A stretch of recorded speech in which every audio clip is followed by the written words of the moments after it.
তো আজি প্ৰশ্নটো কি আছে ভালদৰে এবাৰ চাই লোৱা এটা ৰেডিঅ'ৰ ছপা মূল্য 2055 টকা 2055 रुपीस মানে 3% ৰেহাই দি ৰেডিঅ'টো বিক্ৰী কৰিলে ৰেহাই কিমান দি আছে 3% শতকৰা 3% এটা কি হ'ল ৰেডিঅ'টোৰ বেচা দাম কিমান দিব লাগে তো কি লিখিবা তো স্টাৰ্ট কেনে কৰিবা কি কি দিয়া আছে প্ৰথমতে লিখি লবা সমাধান লিখি লবা দিয়া আছে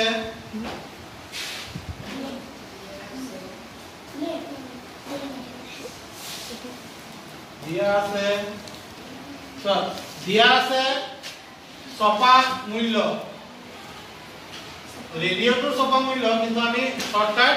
ছপা মূল্য বুলি লিখি দিও হয় না কেতিয়াবা এটো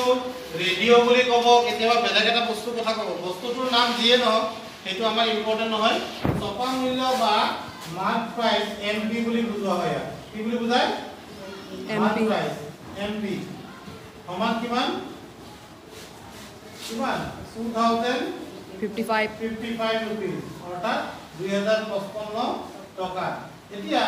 ৰেহাই দিছে চোৱা ৰেহাই কিমান দিছে ৰেহাই শতকৰা ৰেহাই বা ডিসকাউন্ট দি আখৰে বুজোৱা হয় 3%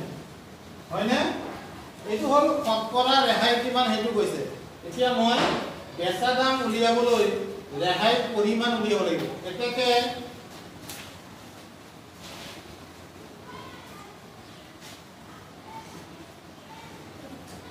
ৰেহাই পৰিমাণ বা ইংৰাজীত কি বুলি লিখিবা তোমালোকে amount of discount কি বুলি কবা amount of discount ৰেহাই পৰিমাণ বা amount of discount is equals to কাৰ ওপৰত ক্যালকুলেশন হ'ব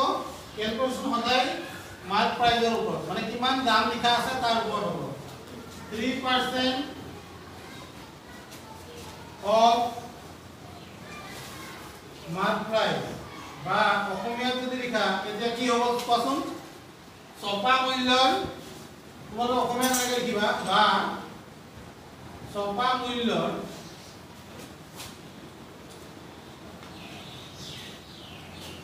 ছপা মূল্যৰ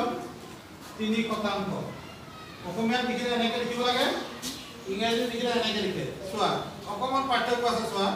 3% অফ মাৰ্ক প্ৰাইস আৰু ছপা মূল্যৰ কি 3% একে বস্তু তোমালোকে ইয়াত লিখি লোৱা 3% মানে কি 3 আউট অফ 100 মানে 100 ৰ ভিতৰত 3 অফ মাৰ্ক প্ৰাইস কিমান আছিল 2500 এনেকৈ লিখি লোৱা হৈ গ'ল তোমালোকে চোৱা হৰণ নকৰিবা একৰে হৰণ ফটাফট কৰি লিখিবা একৰে যদি হৰণ কৰিব লগা হয় সম্পূৰ্ণ হৰণ হলে কৰিবা নহলে নকৰিবা এতিয়া কি হ'ব চোৱা 3 5 গুণ 15 ৰ 5 হয়নে 3 5 গুণ 15 হাতত থাকিল 1 15 আহিলে 1 আছিল 16 হ'ল 1 আছে হাতত 3 0 গুণ 0 আৰু 1 যোগ কৰিলে এইটো হ'ব আৰু 3 গুণ 6 এইটো পালা একৰে হৰণ কৰাৰ লগে লগে ইয়াত দশমিক চিহ্ন এটা আহিব হয় নহয় তাৰমানে 61.65 টকা হ'ব ৰেহাই ৰেহাই পৰিমাণ এইটো তোমালোকে পাই গলা ৰেহাই পৰিমাণ 61.65 টকা এতেকে বেচা দাম কিমান হ'ব বেচা দাম বা বেচা মূল্য কি হ'ব ইয়াত বুজোৱা হয় এসপি শৰ্ট ফৰ্মেৰে হা সেল প্ৰাইস সমান কি লিখিবা ছপা মূল্য বা মাৰ্ক প্ৰাইস ছপা মূল্য বিয়োগ ৰেহাই পৰিমাণ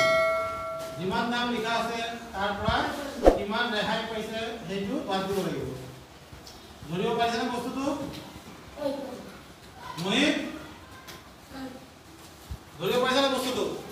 ইয়াত শৰ্টকাট লিখিব পাৰা ইয়াত এমপি মাইনাস ডিসকাউন্ট বুলি লিখি এমাউন্ট অফ ডিসকাউন্ট বুলি লিখিব পাৰা কিমান লিখিবা 2055 minus 0.00 দি দিব পাৰা তোমালোকে দশমিক 00 লিখি টকা লিখা কিয় লিখিলো এটো কাৰণ ৰেহাই পৰিমাণক আমি দশমিক আছে আমাৰ আছে দশমিক হয়নে 61.65 আছিল ইমান টকা এতিয়া বিগ কৰাচোন কিমান হ'ব আনসাৰ কিমান পাম বিগ কৰটো বিগ কৰি লিখিবা এফালে চোৱা 10ৰ 5 গুণ থাকিল 5 9ৰ 6 গুণ থাকিল 3 9ৰ 6 গুণ থাকিল 3 ইয়াত থাকিল কিমান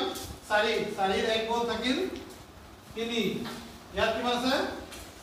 5 5ৰ পৰা একো নাযায় এক ভাগ কৰিলা ইয়াত 15 15ৰ 6 গুণ থাকিল 9 ইয়াত থাকিল 9 ইয়াত থাকিল 1 দেইছা বিয়োগটো মোৰ লগত মিলিছে না তোমাক চোৱাছ এবাৰ